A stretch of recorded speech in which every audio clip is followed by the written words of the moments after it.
കഴിഞ്ഞ 2 എപ്പിസോഡുകളിൽ നമ്മൾ സാധാരണ പ്രേക്ഷകർക്ക് അത്ര പരിചിതമില്ലാത്ത കുറേ കാര്യങ്ങളാണ് പറഞ്ഞത്. അപ്പോൾ അതിനിടയ്ക്ക് എന്നോട് പറഞ്ഞല്ലോ, ഇവിടെ എന്തോ കൊച്ചിയിൽ വന്നത് എന്തോ ഒരു പരിഹാരക്രിയ ചെയ്യാൻ വേണ്ടി വന്നതാണെന്ന്. എന്ത് പരിഹാരക്രിയയാണ് ചെയ്യുന്നത്? അതും ഇതേപോലെ ടാരോ വഴി ഞാനൊരു റീഡിങ് എടുത്തതാ. അപ്പോൾ അവരുടെ മകളുടെ റീഡിങ് എടുത്തപ്പോൾ ആ കുട്ടിയുടെ മേലൊരു എനർജി കണ്ടു. അപ്പോൾ ഇവിടെ കൊച്ചിയിൽ തന്നെ വേറെ എനർജി, ഒരു 7 വയസ്സായി കുട്ടിയുടെ. അതാണ് ഇത്. നമ്മൾ റീഡിങ് എടുത്ത എനർജി ഉണ്ട്, പരിഹാരത്തിന് വന്നത് അവർ സമ്മതമില്ലാത്ത കാരണോട് ഞാൻ പറയണില്ല. പക്ഷേ മറ്റൊരു കാര്യം കണ്ടത് 7 വയസ്സായി കുട്ടിയുടെ മേലാണ്. അതിവിടെ കൊച്ചിയിൽ തന്നെയാണ്. അപ്പോൾ അവർ ഫ്ലാറ്റിലാണ് ഇവിടെ താമസിക്കുന്നത്. അത് മുസ്ലിം ഫാമിലിയാണ്. മറ്റു മതസ്ഥരും സമീപിക്കുന്നുണ്ട്. എന്റെ അടുത്ത് അങ്ങനെ ജാതി മതമൊന്നുമില്ല, അവർക്ക് വിശ്വാസമുണ്ടോ? ഉണ്ട്, തീർച്ചയായിട്ടും. അവരൊരുപാട് പേര് എൻ്റെ അടുത്ത് ഞാൻ ദേവിയോട് ചോദിച്ചൊരു കാര്യത്തില് ദേവി പറഞ്ഞേക്കണത്, എൻ്റെ മുമ്പിൽ ജാതി മത വ്യത്യാസമില്ല, ഭഗവതിന് മുമ്പിൽ എല്ലാവരും തുല്യരാന്നുള്ളതാണ്. പക്ഷെ ക്ഷേത്രത്തിൽ അവർക്ക് വന്നിട്ട് ഇപ്പോൾ ഞാൻ ഈ നല്ല തിരക്കായ കാരണം കൊണ്ട് നേരിട്ട് ആരും അങ്ങോട്ട്. ഞാനൊരു സംശയം ചോദിക്കട്ടെ. അതായത് നമ്മൾ ഈ മന്ത്രമാണല്ലോ ഇതിൻ്റെയൊക്കെ അടിസ്ഥാനം. മന്ത്രത്തിൻ്റെ ഒരു ദീക്ഷ വേണം. അപ്പോൾ അങ്ങേക്ക് ഇത് മന്ത്രം അല്ലെങ്കിൽ മാന്ത്രികം ഇതൊന്നും പഠിച്ചിട്ടില്ല എന്നോട് പറയുന്നു. എനിക്ക് തന്നത് ഭഗവതിയാണ്. അപ്പോൾ അതെങ്ങനെയാണ്? ഇത് രണ്ടിലുള്ള വ്യത്യാസം ഉണ്ടല്ലോ. അതായത് ഒരു ഗുരുവിനെ തേടി ഞാൻ അലയാൻ തുടങ്ങിയിട്ട് വർഷങ്ങളായി. ഒരുപാട് നമ്മുടെ മൂകാംബികയിലെ മഞ്ജുനാഥ അടികളെ പോലും ഞാൻ സമീപിച്ചിട്ടുണ്ട്, ഒരു മന്ത്രദീക്ഷ തരാൻ പറഞ്ഞിട്ട്. അപ്പം ഞാനൊരു ചെല്ലണേൻ്റെ തലേദിവസം അതായത് മഞ്ജുനാഥ അടികൾ ഭാര്യയോട് പറയുകയാണ്, ഒരു സ്ത്രീ വരും, അത് ചുമന്ന സാരി എടുത്തിട്ട്, ഞാൻ ചുമപ്പാണ് കൊടുക്കുക, ഞാൻ ഇന്ന് മാത്രമേ ഇങ്ങനെ എടുത്തുള്ളൂ. അപ്പോൾ സ്ത്രീ വരും ചുമന്ന സാരി എടുത്തിട്ട്, അവരോട് വരുമ്പോൾ വൈകുന്നേരം രാത്രി വരാൻ പറയൂ, ഞാൻ ഉടുപ്പിക്ക് പോവുകയാണെന്ന് പറഞ്ഞിട്ട് ഭാര്യ ഏൽപ്പിച്ചിട്ട് പോയി. ഞങ്ങൾ അവിടെ എത്തുമ്പോൾ 6 മണിക്ക് ഞാൻ ചെല്ലണത് അയാൾക്ക് അറിയില്ല. ഞാൻ മൂകാംബികയിൽ 2ാമത്തെ തവണ, ആദ്യം പോയി ചിത്രമൂല ഗുഹ ആദ്യത്തെ യാത്രയിൽ പോയി, 2ാമത്തെ യാത്രയിലാണിത്. അപ്പോൾ ഇവർ പോയപ്പോൾ ഞങ്ങൾ 2ആളും ചെന്നപ്പോൾ പറഞ്ഞു, നിങ്ങൾ വരുമെന്ന് ഹസ്ബൻഡ് പറഞ്ഞിരുന്നു. അത് ഉച്ചമയക്കത്തിൽ ഒരു കുട്ടിയെ പിടിച്ചിട്ട് ഒരു സ്ത്രീ കയറി വരുന്നത് അദ്ദേഹം കണ്ടു. നിങ്ങൾ വൈകുന്നേരം 10 മണിയാകുമ്പോൾ വരുമെന്ന് പറഞ്ഞു. അങ്ങനെ രാത്രി ഞങ്ങൾ 2ആളും വീണ്ടും 10 മണിക്ക് ചെന്നു. അപ്പോൾ എന്താ വന്നതെന്ന് ചോദിച്ചപ്പോൾ ഞാൻ പറഞ്ഞു, എനിക്കൊരു മന്ത്രദീക്ഷ വേണം. ഉടനടി ചോദിച്ചു, ഭഗവതി തന്നെ കൂടെയുള്ള എന്തിനാണ് മന്ത്രദീക്ഷ? പക്ഷെ ഇത് ഞാൻ അറിയാൻ വർഷങ്ങളെടുത്തു. എൻ്റെ പ്രാരാബ്ദങ്ങളിൽ ദേവി എൻ്റെ കൂടെ ഉണ്ടെന്നൊന്നും ഞാൻ അറിയണില്ല. നമ്മൾക്ക് ദേവതാ ചൈതന്യങ്ങൾ മനുഷ്യൻ്റെ അനുഗ്രഹത്തിനും മനുഷ്യനെ സംരക്ഷിക്കാനും ചിലപ്പോൾ പരദേവത നമ്മുടെ കൂടെ വരാറുണ്ട്, മനുഷ്യന്മാർക്കുണ്ട്. അതിനെ ഞാൻ എൻ്റെ ജീവിതം തന്നെ കൊടുത്തിട്ട് വളർത്തിയെടുത്തു എന്ന് വേണമെങ്കിൽ പറയാം. അപ്പോൾ എനിക്ക് കുറേ കാര്യങ്ങൾ, കാരണം 2013 നവരാത്രി സമയത്ത് ദുർഗാഷ്ടമി ദിവസമാണ് ദേവി എനിക്ക് അത് ഇതാണ് ഞാൻ എന്നുള്ള ആ സ്വപ്ന ദർശനം തരുന്നത്. സ്വപ്നമാണോ യാഥാർത്ഥ്യമാണെന്ന് ഇപ്പോഴും വ്യക്തമാക്കാൻ പറ്റാത്തൊരിതിൽ ആ നിമിഷം മുതൽ ഞാനെന്ന വ്യക്തി മാറിപ്പോയി. അതുവരെ ഒരു സാധാ വീട്ടമ്മ. പക്ഷെ അവിടുന്ന് അതിന് മുമ്പേയും ചെറിയ അതായത് ചെറിയ അനുഭവങ്ങളൊക്കെ എൻ്റെ ലൈഫിലുണ്ട്. ഓടി വരില്ല, പാദസരം ഓടി വരലും, അരമണി വാള കിട്ടുന്നെങ്കിൽ കണക്കുണ്ട്. പക്ഷെ ഇതൊക്കെ കേട്ടിട്ട് ഞാൻ പേടിക്കുക എന്നല്ലാതെ അതിലേക്ക് ഡീപ്പായിട്ട് ഇറങ്ങില്ല. പക്ഷെ നവരാത്രി സമയത്ത് 2013 എനിക്ക് നവരാത്രി അറിയില്ല, ഭഗവതിനെ അറിയില്ല. സത്യതാണ് ഇത്. പൊങ്ങച്ചം പറയല്ല, സത്യമാണത്. കാരണം കഷ്ടപ്പാടും ബുദ്ധിമുട്ടുള്ളൊരു സ്ത്രീക്ക് എവിടുന്ന നവരാത്രി, എവിടുന്ന ദേവത? കാരണം കുട്ടികളെയും കുടുംബം നോക്കണം എന്നുള്ള. എന്നോട് ഇതുപോലെ തന്നെയാണ് നമ്മുടെ രജിത് ജി എല്ലാം മാർക്കുകയും പറഞ്ഞത്. അദ്ദേഹത്തിനും ഈ പറഞ്ഞ പോലെ പെട്ടെന്ന് ഉറങ്ങിക്കിടക്കുമ്പോഴത്തേക്ക് പെട്ടെന്ന് അത്ഭുതകരമായ ഒരു അദ്ദേഹത്തിന് കിടക്കയിൽ നിന്ന് അനങ്ങാൻ വയ്യ, അങ്ങനെ ഒരു ചൈതന്യം കാണുന്നു. അവസ്ഥ തന്നെ എനിക്കും. അതും സെയിം ഇയേഴ്സ് ആണ് ഞങ്ങൾക്ക് രണ്ടാക്കും. ഞങ്ങൾ 2ആളും നിൽക്കണ ഏകദേശം ഒരു 20 കിലോമീറ്റർ ഡിസ്റ്റൻസേ ഉള്ളൂ. പക്ഷെ ഞാൻ ഈ ഇന്റർവ്യൂ കണ്ടത് ABC മലയാളത്തിൽ വന്നിട്ട് തന്നെയാണ് ആ ഇന്റർവ്യൂ കണ്ടത്. പക്ഷെ ആ സമയത്ത് തന്നെയാണ് എനിക്കും ഈ 2013 നവംബറിലാണ് ഈ ദർശനം. എൻ്റെ ബോഡി എനിക്ക് അനക്കാൻ വയ്യ. ഞാൻ എൻ്റെ ഹസ്ബൻഡിനോട് പറയണ്ട, എന്നെ തുടരുത്. എനിക്ക് ഞാൻ തലേദിവസം രാത്രി ചിക്കനാണ് കഴിച്ചേക്കണത്. പിറ്റേ ദിവസം രാവിലെ എനിക്കത്, പിന്നെ ഞാൻ മത്സ്യമാംസങ്ങളും എനിക്ക് പറ്റില്ല, ആരും പറഞ്ഞില്ല. ആ എനർജി പാസിങ്ങിലൂടെ എനിക്കുണ്ടായ അത്ഭുതങ്ങളാണ്. അങ്ങനെയാണ് ഈ മന്ത്രദീക്ഷയിലേക്ക് എത്തിയത്. അപ്പോൾ ഞാൻ ചോദിച്ചു വന്നത്, നമുക്കിപ്പോൾ ഈ ഒരു പരിഹാരക്രിയ ചെയ്യുക എന്ന് പറഞ്ഞാൽ നമ്മൾ പറഞ്ഞു വന്നു. അതായത് അത്തരം കാര്യങ്ങളൊക്കെ സ്വായത്തമാക്കിയിട്ടുണ്ട്, സ്വയം ദേവിയുടെ അനുഗ്രഹം കൊണ്ട് കിട്ടി എന്നൊക്കെയാണ് പറഞ്ഞത്. അപ്പോൾ അങ്ങനെയും സംഭവിക്കുക. അപ്പോൾ നമ്മൾ ശ്രീനാരായണ ഗുരുദേവനെ കുറിച്ച് ഇപ്പോൾ നമ്മൾ ഷൂട്ട് ചെയ്യുന്നത് ഇന്ന് ചതയ ദിനത്തിലാണ്, ഗുരുദേവ ജയന്തിയാണ്. അപ്പോൾ ഗുരു ഈ പറയുന്നത് പോലെ ചെറിയ കളരിയിൽ ഒക്കെ പഠിച്ച ആളാണ്, ആശാനായിരുന്നു. എന്നാലും വലിയ സംസ്കൃത പാണ്ഡിത്യമൊന്നും ഗുരുവിനില്ല. പക്ഷേ എത്രയോ മഹത്തായ സംസ്കൃത കൃതികൾ എഴുതിയിരിക്കുന്നു. മലയാളത്തിലെ ഏറ്റവും മഹത്തായ കാവ്യങ്ങൾ എഴുതിയിട്ടുള്ളത് ഒരുപക്ഷെ ഗുരുദേവനാണ്. കാരണം ഗുരുദേവൻ ഒരു കവി എന്ന നിലയിൽ വിലയിരുത്തിയിട്ടില്ല. അത്ര മഹത്തായ കാവ്യങ്ങൾ എഴുതിയിട്ടുള്ള ആളാണ്. അത്രമാത്രം വിദ്യാഭ്യാസം ഒന്നും നേടിയ ആളല്ല ഗുരു. അപ്പോൾ അതൊക്കെ ഇങ്ങനെ ഈ ആചാര്യ സ്ഥാനത്ത് വരുന്ന ആളുകൾക്ക് സ്വമേധയാ വന്നു ചേരുന്ന ചില സിദ്ധികളാണ്. അല്ല, അതൊക്കെ നമ്മുടെ സബ് കോൺഷ്യസ് മൈൻഡിൽ ഫീഡ് ചെയ്ത് എല്ലായിടത്തും കിടപ്പുണ്ട്. നമ്മളത് ഓപ്പൺ ചെയ്തെടുക്കുക എന്നുള്ളതാണ്. ഓപ്പൺ ചെയ്തെടുക്കുക മാത്രമേ ഉള്ളൂ. ഞാൻ പറഞ്ഞല്ലോ ഇപ്പം അങ്ങോട്ട്, ഞാൻ ഇതൊന്നും പഠിച്ചില്ല, നന്നായി സംഗീതം ചെയ്യും, പാട്ട് പാടും, എഴുതും, ഇതെല്ലാം എന്നിൽ എവിടെ നിന്നുണ്ടായി. നൃത്തം ചെയ്യും നന്നായി. സ്കൂളൊക്കെ പഠിക്കുമ്പോൾ നല്ല രീതിയിൽ കലാതിലകം എന്ന് പറയും, എല്ലാത്തിലും കയറിയാൽ ഫസ്റ്റ് പ്രൈസ് കൊണ്ടുവരും. പക്ഷെ അതൊന്നും പഠിച്ചിട്ടില്ല. ഇതേപോലെ തന്നെ ഞാൻ ഭഗവതിയോട് പറഞ്ഞ എനിക്കിതൊന്നും അറിയില്ല. അപ്പോൾ എന്നോട് പറഞ്ഞ ഉത്തരം നിനക്കിതെല്ലാം അറിയാം. അപ്പോൾ ഇതൊക്കെ ഞാൻ പഠിച്ചിട്ടുണ്ടാവുമല്ലോ. അപ്പോൾ ഞാനിങ്ങനെ ഒരു പ്രതിഷ്ഠ വെച്ചു. അപ്പോൾ എനിക്ക് പറഞ്ഞു, അമ്മയെ പ്രതിഷ്ഠ വയ്ക്കാൻ എനിക്കറിയില്ല, പക്ഷെ നിനക്കത് അറിയാം, എൻ്റെ മന്ത്രങ്ങൾ നിനക്കറിയാം. അത് ഞാൻ ഒരാളിൽ പരീക്ഷിക്കാൻ തയ്യാറായി. വെച്ചാൽ ഒരു ലേഡി എന്നെ കാണാൻ വന്നു. അവർക്ക് ബ്ലീഡിങ് ആയിരുന്നു. അപ്പം ബ്ലീഡിങ് ഇവർ പലയിടത്തും പോയിട്ട് ഇവർക്ക് ബ്ലീഡിങ് നിൽക്കണില്ല. അപ്പോൾ ഇവരുടെ അനിയത്തിയാണ് എന്നെ കാണാൻ കൊണ്ടുവരുന്നത്. അപ്പോൾ പറഞ്ഞു, അമ്മ അങ്ങോട്ട് അമ്പലത്തിൽ കയറി പൂജാ റൂമിൽ കയറിയിരിക്കാൻ പറ്റില്ല. അന്ന് എനിക്ക് അമ്പലമില്ലേ, പൂജാ റൂമാണോ, കയറിയിരിക്കാൻ പറ്റില്ല, ബ്ലീഡിങ് ആണെന്ന് പറഞ്ഞു. അപ്പം ഞാൻ നോക്കി നോക്കുമ്പോൾ ഇവർക്ക് അനിയത്തിക്ക് വെച്ചത് ചേച്ചിക്ക് കൊണ്ടുവന്നു, ചക്കിന് വെച്ചത് കൊക്കിന് കൊണ്ടു എന്ന് പറഞ്ഞ പോലെയാണ്. പക്ഷെ അവരൊരു കോമരം കൂടിയാണ്. അവർക്കാണ് ബ്ലീഡിങ്. കോമരാണ് ആ ലേഡി. അല്ല, അവര് ഈ കൊടുങ്ങല്ലൂർ കോമരല്ല. അവരവരുടെ ഈ എന്താ പറയുക, ഈ കല്ല് ഇതുണ്ടാക്കില്ലേ, കലുണ്ടാക്കില്ലേ, അവരാണ് അവരുടെ കോമരാണ്. അവിടെ ദേവീക്ഷേത്രം ഉണ്ട്. അവർക്ക് ഒരു ദേവിക്ക് വേറെ പേരുണ്ടല്ലോ, എന്താ അതിനെ പറയാ, മാരിയമ്മനോ, അവരുടെ കോമരാണ്. അപ്പൊ ആ സ്ത്രീക്കാണ് ബ്ലീഡിങ്, അവർക്ക് പോലും ബ്ലീഡിങ് ആണ്. അപ്പൊ ഞാൻ ഇതേപോലെ എനിക്ക് എനർജി എടുക്കാനുള്ളൊരു പവർ ഞാൻ പരീക്ഷിച്ച് നോക്കിയതാണ്. അപ്പോൾ ഈ കിട്ടുന്ന സ്ഥിതി ഒരാൾക്ക് ഉപകാരപ്പെടണമല്ലോ. അപ്പം ഞാനിത് എൻ്റെ കയ്യിലേക്ക് എടുക്കാൻ തുടങ്ങി. എൻ്റെ കയ്യിലേക്ക് എടുത്ത്, അതായത് വർഷങ്ങളുടെ തപോബലം എന്ന് പറയില്ല, ധ്യാനമാണ്, ജപമാണ്, ഇതെല്ലാം എൻ്റെ കയ്യിലേക്ക് എടുത്തിട്ട്, ഇപ്പം എൻ്റെ എനർജി ഇടത്ത് കയ്യിലേക്ക് കൂടെ എടുത്തിട്ടല്ലേ റീഡിങ് എടുത്തത്, ഇതേപോലെ വലത് കയ്യിലേക്കും ഞാൻ എനർജി എടുത്തിട്ട് ഇവർ തലയിൽ കൊണ്ടുവച്ച് കൊടുത്തു. മന്ത്രം ജപിച്ച ഒരു ചരട് അവരരയിലും കെട്ടി. ഏലസ്, ഞാൻ പ്രധാനം എനിക്ക് ഏലസ് ദേവി പറഞ്ഞതാ, യന്ത്രങ്ങൾ ഭഗവതി പഠിപ്പിച്ചതാണ്. പിന്നീടാണ് ആ ബുക്ക് പോലും യന്ത്രം എഴുതിയ എൻ കൃഷ്ണൻ നായർ, പണ്ഡിറ്റ് എൻ കൃഷ്ണൻ നായർ, അദ്ദേഹത്തിനെ പോലും പോയി കണ്ടത് 2000 യന്ത്രങ്ങൾ ഞാൻ കൊടുത്തതിന് ശേഷമാണ്.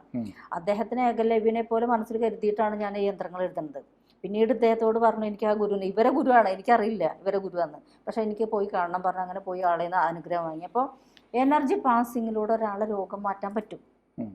അല്ല, ഞാനിത് പറയുന്നത് നമ്മൾ ഈ സംസാരിക്കുന്നതിന് മുമ്പ് ഡോക്ടർ ബിനോയ് എന്നെ വിളിച്ചിരുന്നു. അത് സ്ഥലമൊന്നും ഞാൻ പറയുന്നില്ല, പേര് പറയാമല്ലോ. അദ്ദേഹത്തിനോട് ഞാൻ അനുവാദം ചോദിക്കാതെ പറയാണ്, വിത്ത് ഹിസ് പെർമിഷൻ എന്ന് ഞാൻ ഇപ്പോൾ പറഞ്ഞിട്ട് പറയാണ്.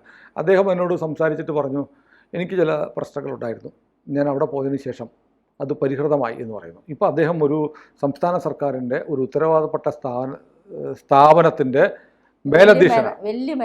മേലധികാരിയാണ്. അദ്ദേഹത്തിന് അതുമായി ബന്ധപ്പെട്ട് അദ്ദേഹം ഒരു ഡോക്ടറാണ്.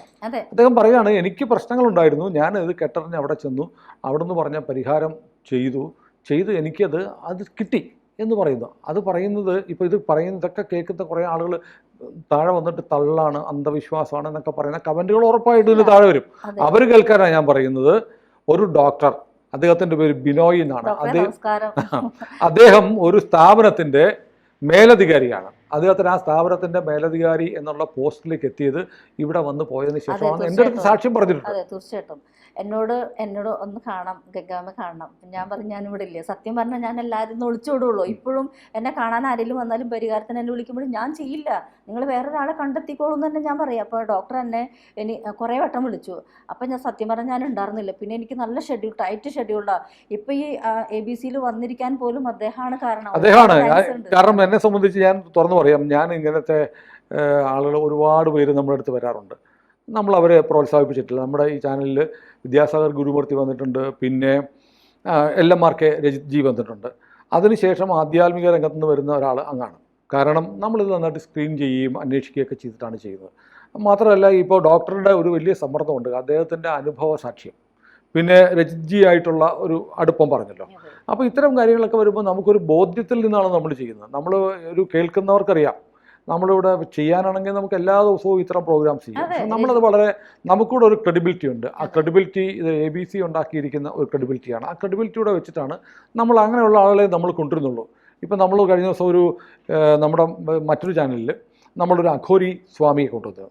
അതും ആളുകൾക്ക് അഭിപ്രായ വ്യത്യാസമായിരിക്കും, പക്ഷേ അഘോര സമ്പ്രദായം പിന്തുടരുന്ന ആചാര്യന്മാർ നമ്മുടെ ഇവിടെ ഉണ്ട്. പിന്നെ മാത്രമല്ല, ഇത് കൂടാതെ മറ്റൊരാൾ നമ്മുടെ ഒരു ആചാര്യൻ അല്ലെങ്കിൽ ഒരു സന്യാസിയോ ആധ്യാത്മിക രംഗത്തുള്ള ആൾ വന്നത് ആനന്ദവനം സ്വാമിയാണ്.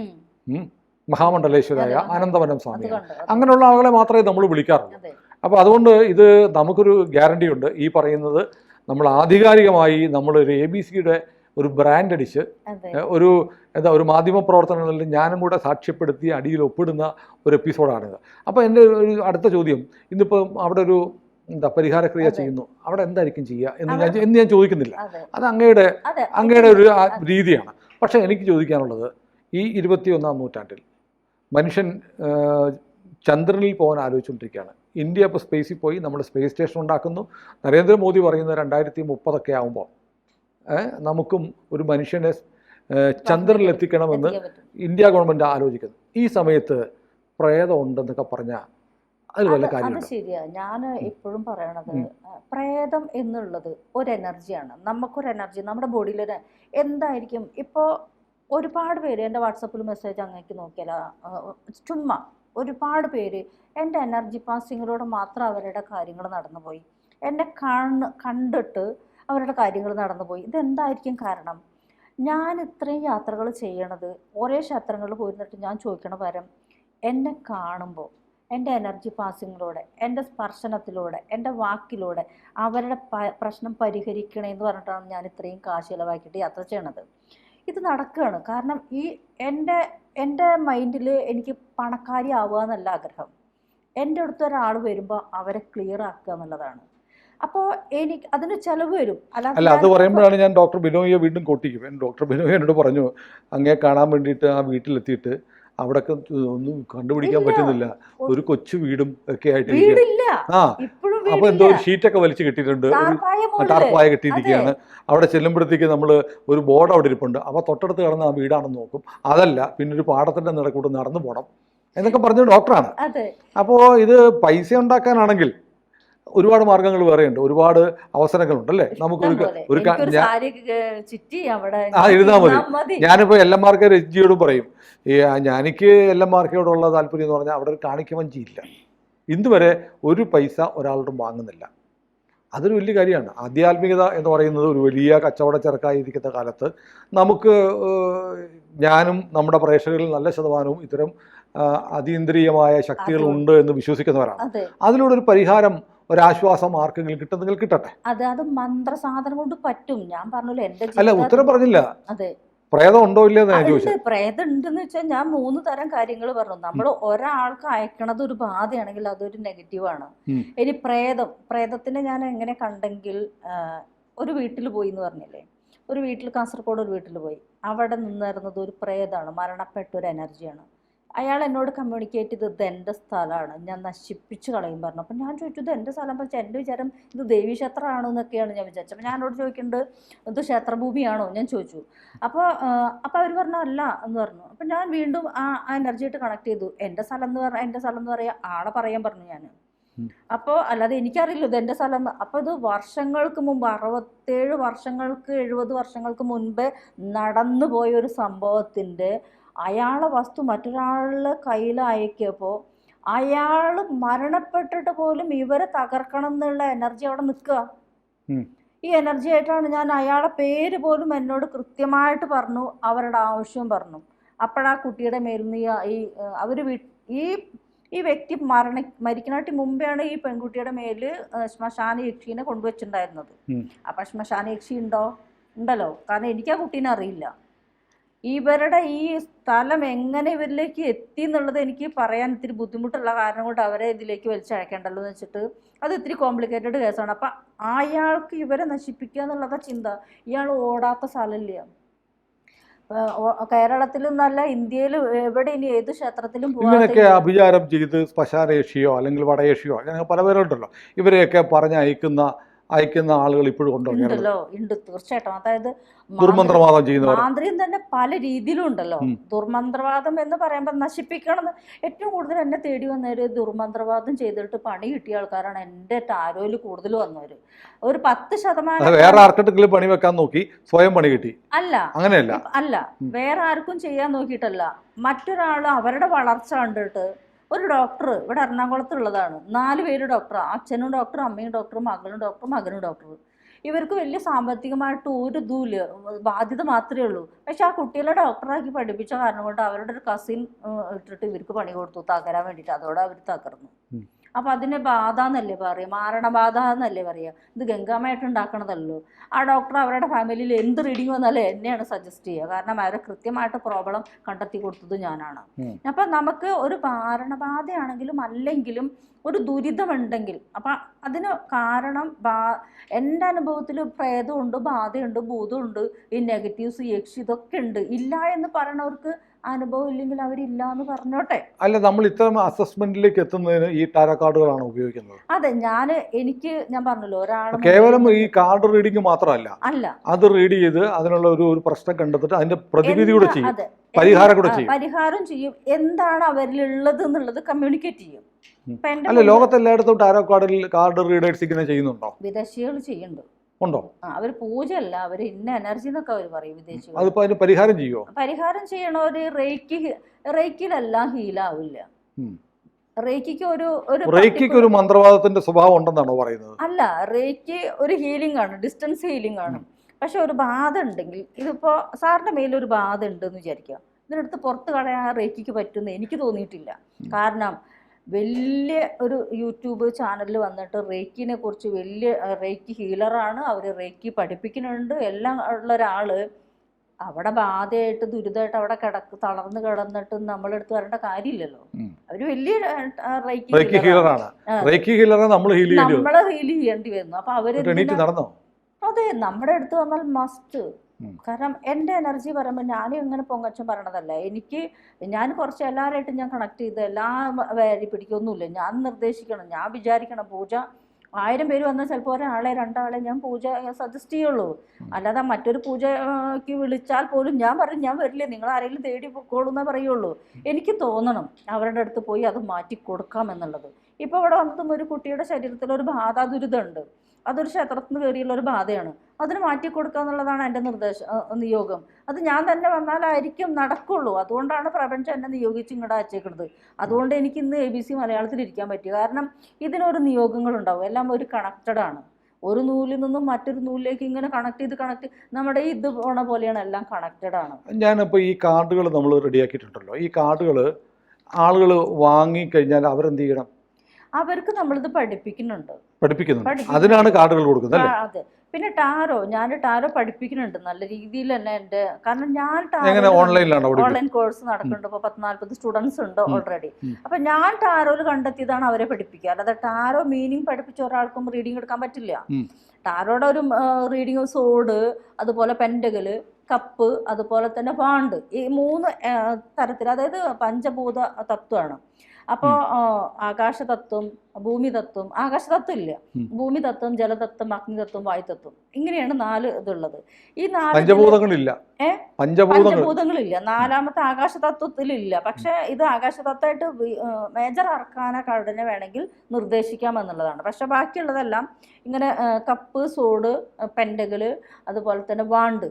അപ്പൊ വാണ്ടാണെങ്കിൽ തീക്ഷ്ണമായ അഭിലാഷം എന്നാണ് പറയുക. തീക്ഷ്ണമായ ആഗ്രഹം നമ്മളിലുള്ള ഒരു വ്യക്തിയാണ് വാണ്ട് സൂചിപ്പിക്കണം.